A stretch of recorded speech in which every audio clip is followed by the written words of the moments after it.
स्वागत है आपका दिव्य हिमाचल टीवी में। मैं हूं दीक्षा शर्मा। शाम के 6 बज चुके हैं और प्रदेश की तमाम खबरों के साथ हम आपके समक्ष आ चुके हैं। कई लेटेस्ट अपडेट्स आज उस बुलेटिन में हम आपके साथ साझा करने जा रहे हैं।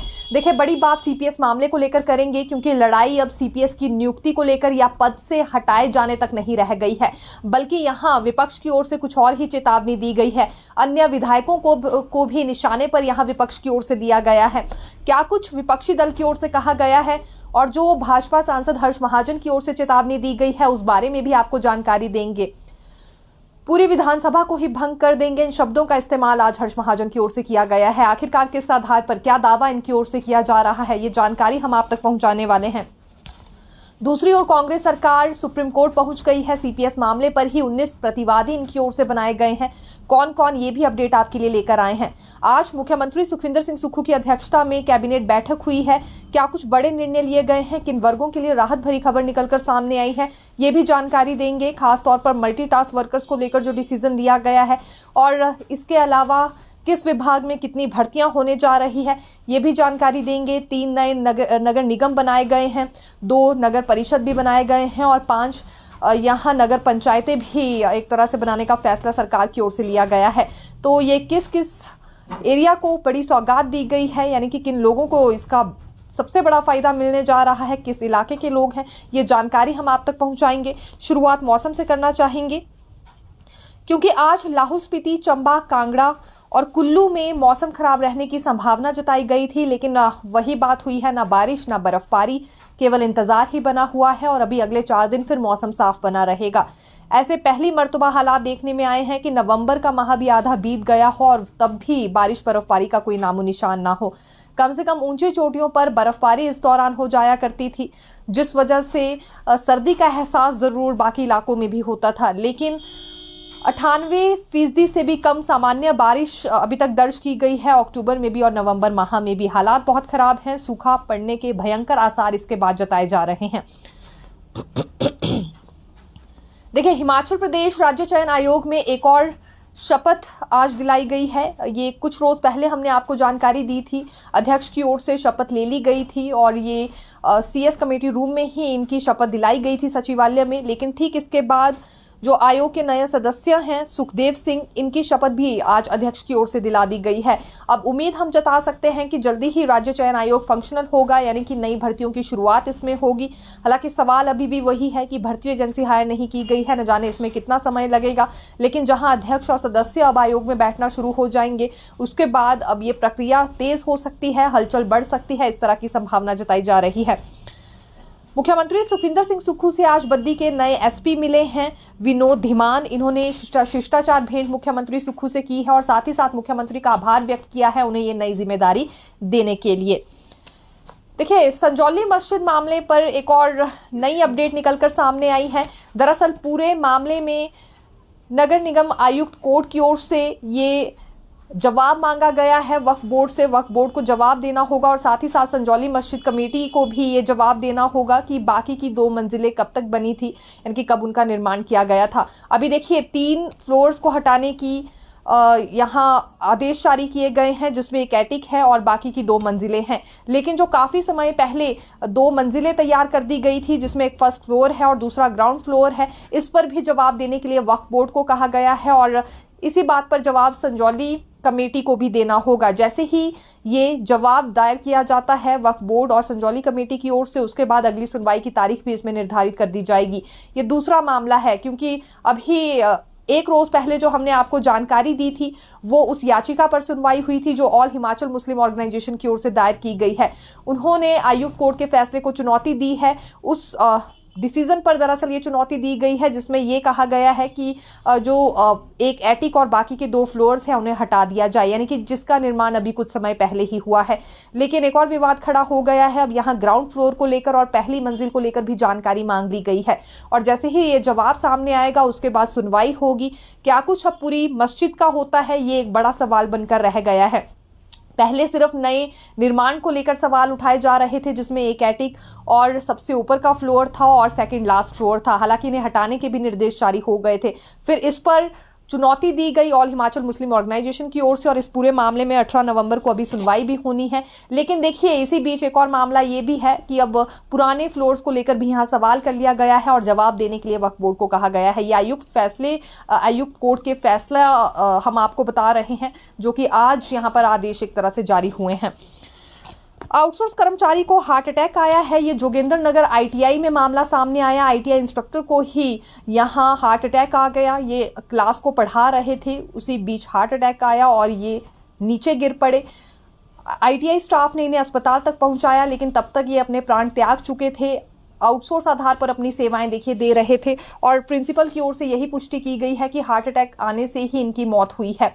लेकिन 2 बच्चे थे जिसमें एक 14 साल का बेटा बताया जा रहा है और 8 साल की बेटी भी है। पत्नी का रो रो कर बुरा हाल है क्योंकि आउटसोर्स पर अपनी सेवाएं दे रहे थे, तो ऐसे में कोई और लाभ भी अभी इन्हें फाइनेंशियली नहीं मिलेगा, पेंशन तक नहीं लगने वाली है और ऐसे ही हालात आउटसोर्स कर्मियों के हो जाते हैं। इसीलिए बार बार ये रेगुलर पॉलिसी को लेकर मांग उठा रहे हैं। ये फिलहाल काफ़ी दुखद बात कहना चाहेंगे कि बच्चों को पढ़ाते वक्त ही हार्ट अटैक आ गया और यह हार्ट अटैक जैसी बीमारी भी गंभीर विषय इन दिनों बन गया है। देखिए किसी को नाचते हुए हार्ट अटैक आ रहा है, किसी को बैठे बैठे, और अब देखिए कक्षा को पढ़ा रहे थे, पढ़ाते वक्त ही ये जमीन पर गिर पड़े। तो ये काफी ज्यादा गंभीर और चिंताजनक विषय है और इन दिनों सबसे ज्यादा मामले हार्ट अटैक के ही देखने में आ रहे हैं। आज राज्य सचिवालय की तस्वीरें किस तरह की बनी थी ये भी आपको जानकारी देते हैं। हालांकि पोस्ट कोड 980 के अभ्यर्थियों से तो हमने बात भी की है, जिनका ये कहना है कि जल्दी ही अगर रिजल्ट घोषित नहीं हुआ तो 1 से 2 दिन में धरने पर बैठ जाएंगे, यानी कि एक तरह से क्रमिक अनशन इनका जारी रहने वाला है। ये इसलिए क्योंकि सरकार रिजल्ट घोषित नहीं कर रही है, इनकी उम्र बीत रही है, घर परिवार चलाना मुश्किल हो रहा है। बाकी पोस्ट कोड्स का जब रिजल्ट घोषित हो गया तो 980 का क्यों नहीं हो रहा है, जिसमें कल्प्रिट्स भी कम हैं और पेपर लीक होने का दायरा भी इस पोस्ट कोड में ज्यादा नहीं था। 962 के अभ्यर्थी भी आए थे। ये दरअसल सचिवालय भर्ती ही है और इस बारे में तो सचिवालय कर्मचारी भी कई दफा आवाज उठा चुके हैं, लेकिन कितना इंतजार इन्हें भी करना पड़ेगा, ये काफी ज्यादा परेशान है। करुणा मुलक आश्रित भी पहुंचे थे और करुणा मुल्कों का कहना है कि 1 टाइम रिलैक्सेशन इन्हें दे दी जाए या तो 7/3/2019 की पॉलिसी में बदलाव कर दिया जाए, और अगर ये संभव नहीं है तो विभिन्न विभागों में जो पद अभी खाली चल रहे हैं या जहां पद है भी नहीं उन्हें क्रिएट किया जाए और एक साथ इन्हें एडजस्ट किया जाए, यानी कि 1 टाइम सेटलमेंट दे दी जाए। 7/3/2019 की पॉलिसी में ये बदलाव करने के लिए कह रहे हैं क्योंकि सालाना आय की जो शर्त उसमें रखी गई है वो ठीक नहीं है, फिलहाल उसे कम किया जाए। सालाना आय उसमें 2.5 से 3 लाख के करीब है और ये शर्त की वजह से ये करुणा मुलक नौकरी के लिए पात्र नहीं बन पा रहे हैं। तो ये भी इनकी ओर से आज बड़ी बात कही गई है। हालांकि अब क्या कुछ होता है देखना होगा आज भी, क्योंकि सचिवालय के चक्कर काट रहे थे। अभी पॉलिसी में बदलाव को लेकर तो कोई हलचल है नहीं, लेकिन 1 टाइम रिलैक्सेशन के तहत अगर इन्हें छूट दे दी जाती है तो फिर रास्ता कैसे इसके लिए सरकार निकालेगी। और विभिन्न विभागों की ओर से अभी ये भी दावा किया जा रहा है कि करुणा मुलक आश्रितों के लिए पद खाली नहीं है, तो इन्हें क्रिएट किया जाए, ये भी करुणा मुलक कहते हुए नजर आ रहे हैं। वहीं कंप्यूटर शिक्षक संघ भी आज मुख्यमंत्री सुक्खू से मिला है और ये आउटसोर्स रेगुलर पॉलिसी की मांग उठा रहे हैं कि इनकी सेवाओं को नियमित कर दिया जाए। हालांकि इस पर आश्वासन मुख्यमंत्री ने ये दिया है कि विधि विभाग से इस बारे में राय ली जाएगी कि इनकी सेवाओं को नियमित किया जा सकता है या नहीं। 24 वर्षों से अपनी सेवाएं दे रहे हैं, कम वेतन में दे रहे हैं और कंपनी से प्रताड़ित हो रहे हैं। अभी देखिए यहाँ वोकेशनल टीचर्स की ओर से ये प्रदर्शन किया जा रहा था, जिसमें उनका कहना था रेगुलर पॉलिसी लाई जाए क्योंकि कंपनियों के अधीन है और प्रताड़ित हो रहे हैं। अब आने वाले समय में शोषण का सामना और ज्यादा नहीं कर सकते हैं, इसलिए रेगुलर पॉलिसी उनके लिए बनाई जाए। इसी बीच कंप्यूटर शिक्षकों का प्रतिनिधि मंडल भी मुख्यमंत्री से जा मिला है और ये भी मांग उठा रहे हैं सेवाएं नियमित की जाए। अब कंप्यूटर शिक्षकों को आश्वासन ये दिया गया है कि नियमित किया जाएगा इन्हें, लेकिन उसके लिए पहले विधि विभाग से राय लेनी होगी कि क्या रास्ता निकाला जा सकता है इन्हें भी विभाग के दायरे में लाने के लिए। ऐसा ही कुछ वोकेशनल टीचर से भी शिक्षा मंत्री रोहित ठाकुर ने कहा है कि जल्द से जल्द कोई बीच का रास्ता निकाला जाएगा। हालांकि देखिए ये जो आउटसोर्स आधार पर अभी कर्मचारी सेवाएं दे रहे हैं, डायरेक्टली इन्हें मर्ज तो नहीं किया जा सकता है, लेकिन जैसा कि एसएमसीज के लिए रास्ता निकाला गया है, उन्हें एलडीआर कोटे में लाया जा रहा है, कोई वैसा ही दूसरा रास्ता इनके लिए जरूर देखा जा सकता है। खैर ये जो वोकेशनल टीचर्स हैं और कंप्यूटर शिक्षक हैं, ये तो एडीआर कोटे में भी नहीं आ सकते हैं, लेकिन फिर भी कोई लीगली ऐसा रास्ता जिससे ये एडजस्ट हो सके या कंपनियों से इन्हें छुटकारा मिल सके, ऐसा कोई रास्ता निकालने पर सरकार जरूर विचार कर रही है और आज भी ऐसा ही आश्वासन इन्हें दिया गया है। हिमाचल प्रदेश में प्राइवेट बसों की तरह ही अब टेम्पो ट्रैवलर्स को भी रूट परमिट जारी किए जाएंगे। खास तौर पर ग्रामीण इलाकों में इसका फायदा लोगों को मिलेगा, क्योंकि ग्रामीण इलाकों में सवारियां कम होती हैं और प्राइवेट बस ऑपरेटर्स भी वहां परमिट रूट लेने से बचते हैं, अपनी बसेस नहीं चलाते क्योंकि सवारियां कम है, बस बड़ी है और इस वजह से उन्हें घाटा होता है। लेकिन टेम्पो ट्रैवलर्स के लिए अब रूट परमिट जारी किए जाएंगे और ये खास तौर पर ग्रामीण इलाकों के लिए जारी होंगे, क्योंकि टेम्पो ट्रैवलर में सीट कम है और ग्रामीण इलाकों में सवारियां कम हैं, तो दोनों का फायदा होगा। ग्रामीण इलाके में रहने वाले लोगों का भी उन्हें अच्छी सुविधा मिल पाएगी और जो टेम्पो ट्रैवलर संचालक होंगे उनका भी फायदा होने वाला है। ये हाल ही में डिप्टी सीएम मुकेश अग्निहोत्री की अध्यक्षता में बैठक हुई थी और उसमें बड़ा निर्णय लिया गया है ताकि लोगों को ज्यादा से ज्यादा सुविधाएं दी जा सके। ये आरटीओ के माध्यम से सर्वेक्षण करवाया गया था कि कहां कहां यानी कि किन रूट्स पर आवश्यकता है टेम्पो ट्रैवलर्स की, और इसमें 250 रूट चिन्हित किए गए हैं। ज्यादातर इसमें ग्रामीण इलाके हैं, लेकिन जब टेम्पो ट्रैवलर वहां एक दफा शुरू हो जाएगी तो लोगों को भी फायदा होगा और टेम्पो ट्रैवलर संचालकों को भी फायदा होगा। जरूरी नहीं है कि दूसरे जो वर्ग हैं उन्हें ही टेम्पो ट्रैवलर का संचालन करने का मौका मिलेगा। जो प्राइवेट बस ऑपरेटर्स हैं वो टेम्पो ट्रैवलर भी चला सकते हैं, उन्हें ये भी रूट परमिट जारी कर दिए जाएंगे इसे चलाने के लिए भी। अब देखिए, कैबिनेट के बड़े डिसीजन पर आना चाहेंगे। सबसे पहली बात तो ये कि आज ठीक 11 बजे सीएम सुक्खू की अध्यक्षता में कैबिनेट बैठक शुरू हो गई थी। 3 नए नगर निगम बनाने का प्रस्ताव इसमें रखा गया था। हमीरपुर, ऊना और बद्दी को नगर निगम बनाने का प्रस्ताव पारित कर दिया गया है। यानी कि शुरुआत में प्रस्ताव रखा जाता है, उसके बाद फिर जो मंत्रिमंडल के सदस्य हैं वो चर्चा करते हैं और निर्णय ये हुआ कि इस प्रस्ताव को पारित कर दिया गया है। 3 नए नगर निगम अब देखिए बनने जा रहे हैं, जिसमें एक ऊना है, बद्दी है और हमीरपुर है। अगली बात करेंगे नगर परिषद की, तो नदौन और जाबली को नगर परिषद बनाने का फैसला लिया गया है। फिर संधौल, धर्मपुर, बड़सर, भोरंज और बंगाणा और कुनिहार को नगर पंचायत बनाने का फैसला लिया गया है।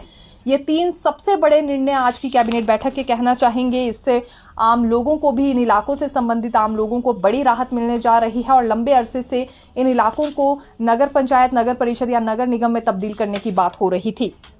मल्टीटास्क वर्कर्स को बड़ी राहत है आज की कैबिनेट बैठक से। लोक निर्माण विभाग में जो मल्टीटास्क वर्कर सेवाएं दे रहे हैं, 500 रुपये उनके वेतन में बढ़ा दिए गए हैं। पहले 4500 मानदेय मिल रहा था, लेकिन अब 5000 मानदेय इनका हो चुका है। दूसरी बड़ी बात, स्टार्टअप योजना की शुरुआत होने जा रही है।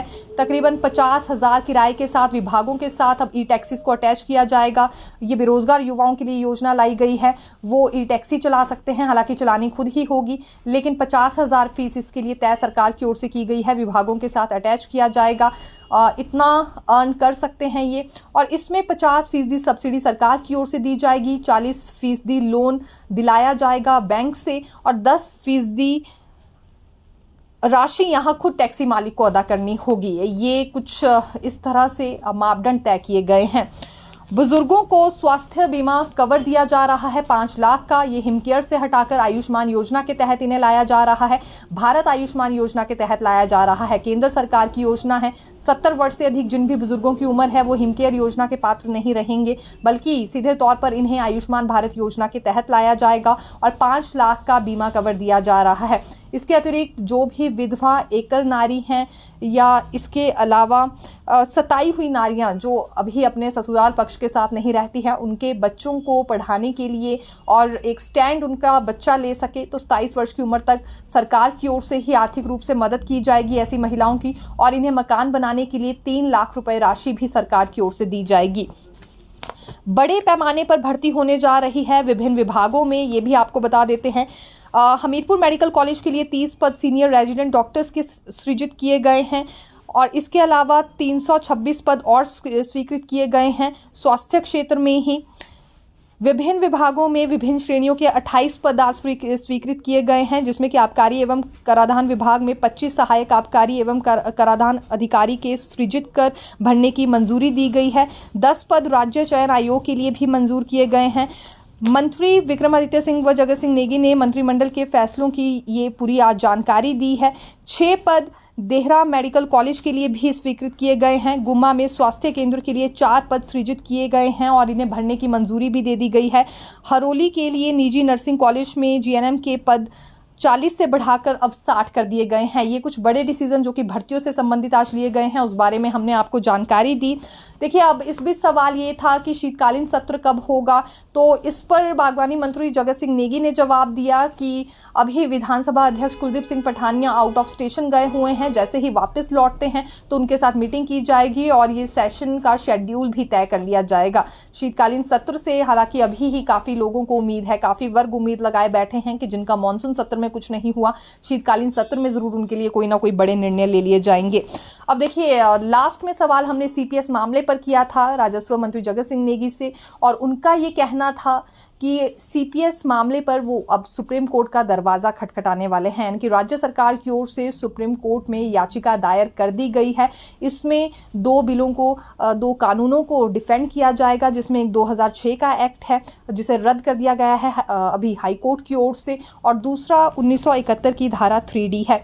एक बात यहाँ जगत सिंह नेगी ने और कही कि असम के फैसले के आधार पर यहाँ भी हाईकोर्ट में फैसला सुना दिया गया, जबकि असम में तो मंत्रियों का दर्जा सीपीएस को दिया गया था, लेकिन हिमाचल में ऐसा नहीं था, यहाँ सीपीएस को मंत्री का दर्जा नहीं दिया गया था। इसीलिए सुप्रीम कोर्ट में अब याचिका दायर की जा रही है राज्य सरकार की ओर से। और देखिए, इसमें 19 प्रतिवादी राज्य सरकार की ओर से बनाए गए हैं। कौन कौन हैं, इनके नाम आपको एक बारी बता देते हैं। कल्पना देवी हैं, सुंदर सिंह ठाकुर हैं पूर्व सीपीएस, मोहनलाल ब्राक्टा ये भी पूर्व सीपीएस हैं, राम कुमार चौधरी भी पूर्व सीपीएस हैं, आशीष बुटेल, किशोरी लाल और संजय अवस्थी ये सभी पूर्व सीपीएस हैं। और कल्पना देवी वो हैं जिस महिला की ओर से सबसे पहले याचिका हाई कोर्ट में दायर की गई थी, इन्हें भी प्रतिवादी बनाया गया है सुप्रीम कोर्ट में दायर की गई याचिका में राज्य सरकार की ओर से। अब देखिए, इसमें सतपाल सिंह सत्ती भाजपा विधायक, विपिन सिंह परमार भाजपा विधायक, रणधीर शर्मा, हंसराज, बलवीर सिंह वर्मा, राकेश चमवाल और ये सभी भाजपा विधायक हैं। इसके अलावा देखिए और भी इसमें बहुत सारे नाम हैं। जनक राज भाजपा विधायक, त्रिलोक जमवाल, सुरेंद्र शौरी, इंदर सिंह गांधी, लोकेंद्र कुमार, दीपराज, सभी भाजपा विधायकों को भी प्रतिवादी बनाया गया है। लेकिन देखिए, बात क्या है कि अब यहाँ लड़ाई सीपीएस केस तक नहीं रह गई है, बल्कि इससे भी आगे जा पहुंची है। एक और राज्य सरकार सुप्रीम कोर्ट जा पहुंची है अपने दो कानून बचाने के लिए, जिसमें एक 2006 का एक्ट है और दूसरा 1971 की धारा 3D है। लेकिन दूसरी ओर विपक्षी दल की ओर से चेतावनी ये दी गई है कि अगर यहाँ विधानसभा अध्यक्ष कुलदीप सिंह पठानिया की ओर से 9 भाजपा विधायकों पर अनुशासनहीनता के चलते कोई भी गैर कानूनी कार्रवाई की जाती है तो पूरी विधानसभा ही विपक्षी दल की ओर से भंग कर दी जाएगी। ये शब्द भाजपा सांसद हर्ष महाजन की ओर से कहे गए हैं। क्यों उन्होंने शब्द कहे, ये भी आपको बताते हैं। दरअसल यहाँ उन विधायकों को भी मोहरा बनाया जा रहा है भाजपा की ओर से, जिन्हें अभी राज्य सरकार की ओर से चेयरमैन या अन्य पदों पर तैनाती दी गई है। यहाँ विपक्षी दल की ओर से ये कहा जा रहा है कि कई ऐसे विधायक हैं जिन्हें चेयरमैन या अन्य राजनीतिक पदों पर तैनाती दे दी गई है, और ऑफिस ऑफ प्रॉफिट के आरोप में इन विधायकों को अनसीट करने की मांग ये गवर्नर के पास रखने वाले हैं। गवर्नर के पास जो याचिका पेश की जाएगी वो पूरी तरह से तैयार है, लेकिन हाईकमान इस पर फैसला लेगा। भाजपा हाईकमान इस पर फैसला लेगा कि गवर्नर के पास जाना है या नहीं जाना है, और अगर जाना है तो कब जाना है। ये बड़ी बात है। अब देखिए, बाकी विधायकों को भी निशाने पर यहाँ भाजपा की ओर से ले लिया गया है, यानी कि कांग्रेस के बाकी विधायक भी एक तरह से निशाने पर आ गए हैं। जैसा कि अभी 6 सीपीएस के साथ हुआ, पहले हाईकोर्ट का दरवाज़ा यहाँ भाजपा के 6 विधायकों की ओर से खटखटाया गया था, और माफ़ी चाहेंगे 11 विधायकों की ओर से दरवाज़ा खटखटाया गया था हाईकोर्ट का, और इसमें इन्होंने चुनौती दी थी इस नियुक्ति को लेकर कि असंवैधानिक तौर पर सीपीएस की नियुक्ति की गई है। अभी ऐसा ही कुछ आगे भी देखने में आ रहा है। जो अन्य विधायकों को राजनीतिक पदों पर तैनाती दी गई है राज्य सरकार की ओर से, उस पर भी भाजपा की नज़र है, और भाजपा का ये कहना है कि अनसीट करने की मांग ये उठाने वाले हैं अन्य विधायकों के लिए भी, जैसे कि अभी 6 पूर्व सीपीएस के लिए भी उठा दी गई है। और ये ऑफिस ऑफ प्रॉफिट का आरोप अब इन पर लगाया जा रहा है। अभी तक गवर्नर के पास ये याचिका पहुंची नहीं है, लेकिन याचिका तैयार है। ये भी यहाँ पर आज भाजपा सांसद हर्ष महाजन की ओर से कहा गया है। और बड़ी बात ये कही है कि अगर विधानसभा अध्यक्ष कुलदीप सिंह पठानिया भाजपा के 9 विधायकों पर कोई भी गैर कानूनी कार्रवाई करते हैं अनुशासनहीनता के चलते, तो पूरी विधानसभा ही वो भंग कर देंगे। एक बड़ी बात और यहाँ आज हर्ष महाजन की ओर से कही गई है, उन्होंने ये बताया कि कांग्रेस में गुटबाजी बहुत ज़्यादा है, सरकार नाम की वैसे ही कोई चीज़ नहीं है, ये बात सभी जानते हैं और कांग्रेस के अभी भी कई बड़े चेहरे भाजपा के संपर्क में चल रहे हैं, इसलिए चेतावनी उन्होंने एक तरह से यहाँ कांग्रेस सरकार को दे दी है। अब इसके बाद क्या कुछ होता है देखना होगा। और दूसरी ओर देखिए, 2 कानून बचाने के लिए यहाँ राज्य सरकार अब सुप्रीम कोर्ट जा रही है। ये भी आज राजस्व मंत्री जगत सिंह नेगी की ओर से ही जानकारी दी गई है। इसमें 19 प्रतिवादी बनाए गए हैं याचिका में। कल्पना देवी के अलावा इसमें 6 हटाए गए सीपीएस हैं और 12 भाजपा के विधायक बताए जा रहे हैं।